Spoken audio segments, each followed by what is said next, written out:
So go ahead, take that, put that in your stupid ass calculator, computer memory bank. And they say that I crash out on stream. On June 14th, 2025, Blaze Ya Dead Homie went live on Facebook to catch up with his fans and to talk about working on new music. He says that his new project is called Dead Serious because he is dead serious, and then he takes a full sip. No, it's not called Last House on Dead Street, David. It is actually called Dead Serious. Because I'm dead serious. This is one of many full sips I will be highlighting in this stream. Next, he shows off how he rolled 4 joints for this stream. Spoiler, he doesn't smoke any of them, and maybe he would have been better off if he did, as you'll soon see why. Smoke 2 at once. That's why I rolled 4. I rolled 4 of them.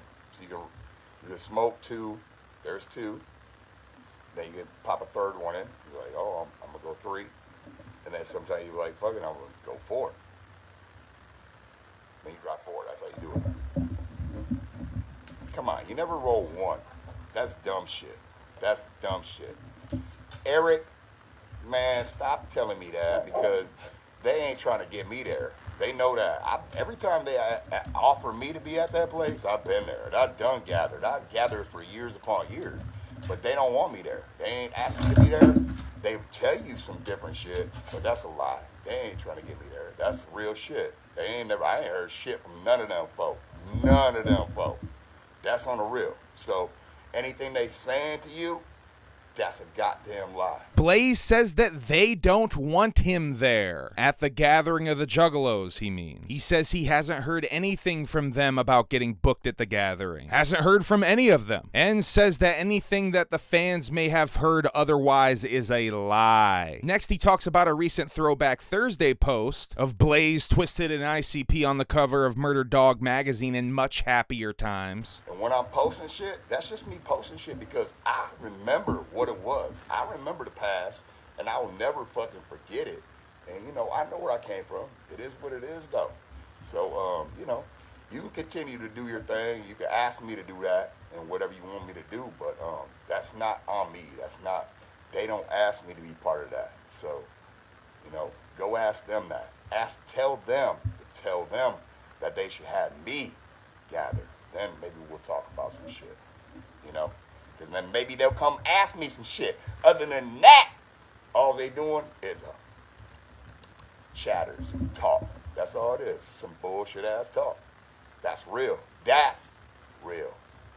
Know that. He says it's not on him and invites his audience to suggest that he gets booked and says that then maybe they'll talk. So he clearly wants to be asked back, right? Tell everybody that on their dumbass podcast and bullshit. Hey! Go ahead. Come out with that bullshit. All you doing is talking some fake ass bullshit. Y'all lying. Go ahead and lie to everybody. Wait, who's lying about what now exactly? Don't tell them the truth. You don't want to know the truth. You can't handle the truth. You can't handle it. Cheers, Laura. I see you out there. And after another full sip, the chat gets him going again. Hey, David, that's how it's been, baby. Ever since they was on past me and they were like, yo, he gone, he rolled out, I told you I used that as my own benefit to move on, bro.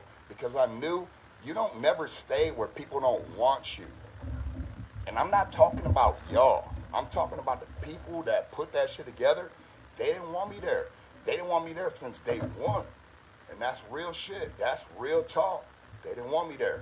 And I did nothing but push it. Push it, push it, push it, man. That's all real. Another full sip. He's talking about not feeling wanted, how they didn't want him there. Does he mean The Gathering? Does he mean Psychopathic Records? Does he mean both? So let him talk. Let him talk. Until you hear them words from this mouth, then you know it ain't truth. Because I didn't do nothing but kick truth. from day fucking one. Day one. That's how it really is. And sometimes you gotta be a dead motherfucker to do that shit. That's real. You know that shit. What up, Rusty? How you doing? Next, I believe that someone in the chat brings up the old conspiracy theory that Blaze is black from back in the day. Shouts out to the horrorcore.com forums. I'm sorry, James, man, I don't know. It's the voice. It's the voice, yo. Everybody did that because of the voice. That's on the real. Nothing more. It wasn't from the looks. I mean, I was wearing some pantyhose, yo. Like, come on, man. Y'all ever watch that old school shit with Nick Cage, man? Raising Arizona? He was wearing pantyhose when he robbed the motherfucker and thought that was gonna stop people from understanding and seeing what he looked like, baby. Like, come on, man. It was a joke. For me, it was fun since day one, and it's still been fun. And I'm still having fun. I love y'all, and that's the reason I do this, motherfucker. Otherwise, I'd be like, I'm good, man. I'm telling you. And I keep coming back because of it, because I love y'all, and I'll keep doing this shit. And, you know, and I'm telling you, I won't come back here and talk to y'all on real shit unless I got some real shit to talk about. And I got some real shit. Like, my shit's coming up. This next part is really odd, and I almost brushed it off at first. While plugging the tour he's about to go on with Twisted, he seemingly crashes out over not getting booked enough. So what are we up to, 2 or 3 crash outs so far in this stream? Got some brand new shit for you, some music to do, and some music that's hitting your way. So you better not miss this tour. If you do, that's you. That is you that fucked up. You, not me. And it don't say, yo, you didn't book the tour on my day. That's not me. I don't book tour dates. I'm not the guy. He asks his fans to ask the local promoters to book Twisted and or Blaze if they want to see them in their area. I'm not the one that's like, yo, bring Blaze and bring the Freak Show tour. No, that's your local asshole promoter. You better go talk to that dumb motherfucker and figure out what's wrong with his punk ass. And if he don't have you coming through there, that's on his ass. And afterwards, that's the one you need to come knocking on his door. Why you didn't get the Blaze shit? Because of him. Because of his punk ass. Not because of me. Because I'll go anywhere they book me. I'm not booked, for one thing. You book me? You bring me through? I'll be there. Next, I think he tries to make a point about how he's not streaming in makeup or in gimmick or anything, as if that automatically makes you more real. You know this. And I'm coming here like this always because I'm the same person, because I'm the same person. I ain't never hid. I'm not a hiding ass bitch. I'm the same motherfucker. Look, glasses and all. So I can see you and you can see me. Know that.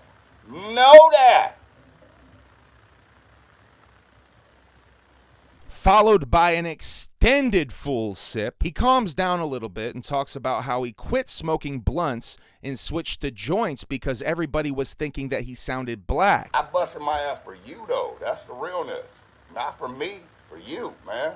I ain't smoking no blunts no more. I told you, ever since my voice got so deep, y'all was like, hey, what color is Blaze? I'll stop smoking fucking joints. Because y'all were fooled. He wonders aloud if maybe the cigarettes played a part in that, and the chat gets him going again. And maybe it's because I was smoking 3 packs a day. But I quit that. I don't smoke cigarettes no more. I don't. It's all right, though. Yeah, David, I do remember my time. And I told you I did that for you, too. Same thing. Did that for you. Yep. Because I want to make sure you got the show that you deserve. That's real, man, for real. Because not everybody gives a fuck. But I do. Says he gives a fuck and follows it with a mighty full sip. Next, he continues to try and convince his audience that he is indeed working on music. He goes on to compare himself and his unreleased catalog to that of Tupac. Twizzler, I have, actually, it's some drive-by, it's not really drive-by, but we do have a couple of tracks that we done, it's in the can, like for real. I'm telling you, every time y'all think I'm just sitting around doing nothing, there's music that's sitting. It's either in the can or I'm working on other things. It's a lot of times, it's like working on features for other people and doing other projects, and there's other projects in the can. If I was Tupac right now and I died, you'd be like, like Blazy Dead homie but dead. You'd be like, damn, yo, like he's got projects coming out because I've actually laced some shit and just left it sitting there. And it's like, that's what I try to do. Try to keep shit on there. So it's like, not every time where you're thinking that, yo, he ain't doing shit and new shit ain't coming out, it ain't because of that. It's a lot of the times it's because, yo, it's just ain't ready to be serviced yet. Or I don't feel it's ready. Like, I don't like it. A lot of times it's that. And, you know, they tell you that all the time. You're your own worst enemy, your own worst critic. And 100%, that is how I feel a lot of the time. Because that's exactly what I do. I'm like, yo, you know, it's going to take me longer to get that shit. But it's because I want to lace you with something that actually I feel 100% came from in here, from me. That I'm like, yo, this is what I want you to hear from me. That's basically what it is. Next, he continues to try to convince his audience he's working on new music by talking about working on new Zodiac imprint with the ROC. We started on a lot of Zodiac, and we did a whole bunch, and then we kind of stopped because I fully invested in my shit and started going straight into my project. And ROC did the exact same thing. Started investing, going in his project. We each took one of the tracks from Zodiac and put it on our own shit, right? That's how I know. That's as far as I know so much, because, you know, ROC came back. He's like, yo, I took this one track. I liked it. I took one track already. He was like, I like this track. This is some shit. I'm put it on the project. He's like, okay, cool. So next, he talks a little bit about his creative process and writing through writer's block. It's wild, but there are some things. Like I told you, there are more. Me and ROC started that project too. So there's different things that are sitting sideways for that too, man. So it's like, yeah, it's like I try to continue. Whenever I write, I try to put that thing to use, like whatever it is. So, you know, sometimes there's a bunch of shit where I'm like, yo, I've told you all this before, where you get writer's block and you're, hey, I don't know what I'm gonna write here, or if I'm writing some shit that ain't for everybody. And I try to write through that shit until I get to the point where it should be. And yeah, it's just wild as hell. So it's part of it. Like whenever ROC comes, he's like, yo, I got these beats, and listen to them. I try to go through them and listen to them fully and try to write to whatever I feel.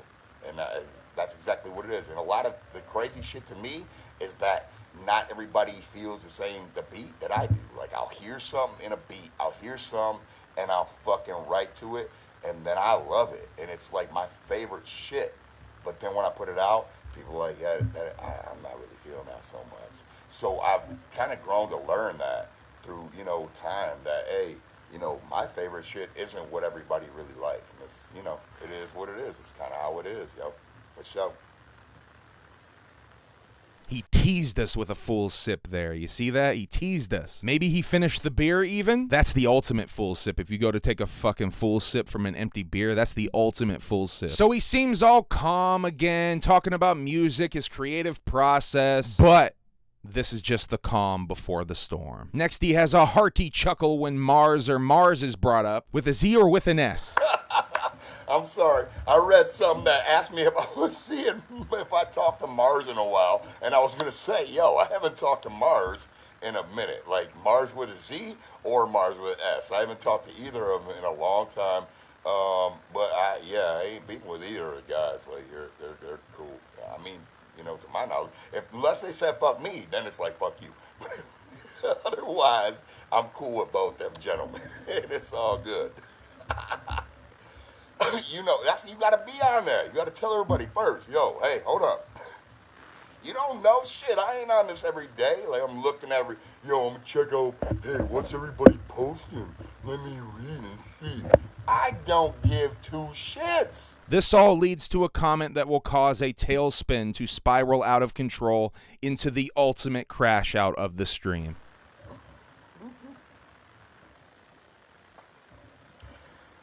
Oh, shit. Yeah, Kevin, that's a lie. That's a lie. He wrote one song for me. This is about Violent J ghostwriting for him for Gang Rags. It's hilarious. And it was a writer's track. And then what we started doing when I did the actual Gang Rags record, I wouldn't have actually had a record come out in Psychopathic. I would have been off of Psychopathic. Unless I did it with your dude. Is he saying that Gang Rags wouldn't have been released on Psychopathic if he didn't work with Jay here? But it was still only for one song? That doesn't really make sense. So, go ahead. Take that, put that in your stupid ass calculator, computer memory bank. rework that into your shit, and then think about it, and then go ahead and punch yourself in the face 18 times, because you look like a bitch, don't you? You hear that cough in the background? Don't you? And that's a cringe cough from somebody in the background. Who do you think that was? Blaze's wife or girlfriend, his mom, Jesse Matrix, or the child monoxide themselves? Let me know in the comments. Go ahead. Think about that. Think about that. Because I wouldn't be at your label with that dude unless I fucking sat back and took myself off a tour to go and hold your fucking bitch-ass homie's hand. Hold his paw. Hold his paw. Because he needed somebody to hang with him. Because he's a bitch. And he got no goddamn friends. Know that shit. Go ahead. Who's he talking about here? Violent J? Think about that. Think about that, baby. Yeah, keep putting your money to that shit. Know that shit. It appears the cringe cough is contagious, or maybe this is more of a cope cough. That's why. You want to know? I don't give a fuck. Not 2 fucks. Or 4 fucks. Eat a dick. Because you know what? They didn't give a shit about me, and I don't give 2 shits about them. 4 shits. None of them. Focusing a little bit past Blaze's math lesson with fucks and shits, you can hear him say they didn't give any about him. Another couple of cope coughs, and he continues. Love me. It's all good. It's all what it is, baby. I did nothing but try to push everything my whole life, try to push for them dudes. Even when I did nothing but push for them dudes. Push for them. Push for them. I worked for them and pushed everything for them. But honest to God, yo, everything they say, half the shit, 90% are goddamn lies. And everybody that fucking listen to this shit know that shit to be true. Why? Because they ain't got no music coming out. And then if that is coming out, it's shit. Shit. Know it. I said it. Because when I listen to it, I'm like, turn the shit off. Because it's garbage. That's real. Know that shit. Know it. We're in full crash out mode now. Says he did nothing but push for the Insane Clown Posse and Psychopathic Records, but insists that 90% of what they say is lies. Then says they ain't got any new music coming out, and what they do got coming out is shit. Someone in the chat even tells him to calm down. Don't tell me to calm down, James. You go calm down and get the fuck up out of here. Go find yourself a new homie to follow. You ain't gotta follow your dead homie, because I ain't your homie, bitch. How about that? Know that. Oh, you ain't never seen Blaze like this. Oh, you ain't never seen him like this. Well, they ain't never seen me like that neither. And that's why. That's why. Because I was sitting around being friendly to everybody too long. Obviously. Obviously. Right? Isn't this the truth? Tell me the truth. Tell me what y'all think. That's what I thought, man. For real. It ain't about them. The crash out continues with another cope cough. You can tell he's legit upset though, in all seriousness. I'm gonna let the rest of the stream play out as I think it speaks for itself. It ain't about them. It's about me. I'm gonna continue doing me. Because we did nothing but do us. Man, for real. Us. All the way. Us. Know that. Whatever's whatever, man. For real. Yo. This ain't the last time. I'll be back. I got song titles. I'll be back next time. I'm going to drop a couple for y'all, and we'll figure out what this EP look like. And I told you, on the real, man, I ain't worried about none of that shit, because I don't listen to that shit. I do me. I don't worry about them. I worry about y'all. That's all I care about, man, for real. And that's on the real. I love y'all. And on that note, I'm going to get the fuck up out of here. I'll be back. Empty motherfucker. Yay, yay. There's a lot to unpack here, and I tried to refrain from cutting too much because I thought that even the pauses told the story here. What do you think about this rather epic crash out? Do you think that Blaze Ya Dead Homie wants to be asked to gather? I'm not going to be here, Terry, because I'm not booked. That's an old rule. Do you think Blaze feels like he wasn't wanted on the label, wasn't wanted at Psychopathic Records, that he wasn't wanted at the Gathering? One of these, both of these? Is this stemming all the way back to when Violent J told Twisted to ditch the ISI gimmick and to ditch Blaze so that it could just be the two of them? After all, Twisted was the main reason Blaze got signed. They were the ones that were pushing to to get Blaze signed? And why is he so upset about Violent J ghostwriting on Gang Rags? Do you think it really was only the one song? Was it really only Dead Man Walking / Walk It Out? Go listen to Walk It Out on Forgotten Freshness Volume 6 and then listen to Dead Man Walking to really get your wig flipped if you don't know what I'm talking about. Let me know what you think in the comments. We'll talk about this and more on Humble Among Broadcast System number 193. Be advised. Make sure you hit the subscribe and bell gimmick so you don't miss it. And hit the like gimmick on this video to really screw up the algorithm. Thank you very much. I love you and whoop whoop. Tell everybody that on their dumbass podcast and bullshit. Twizzler.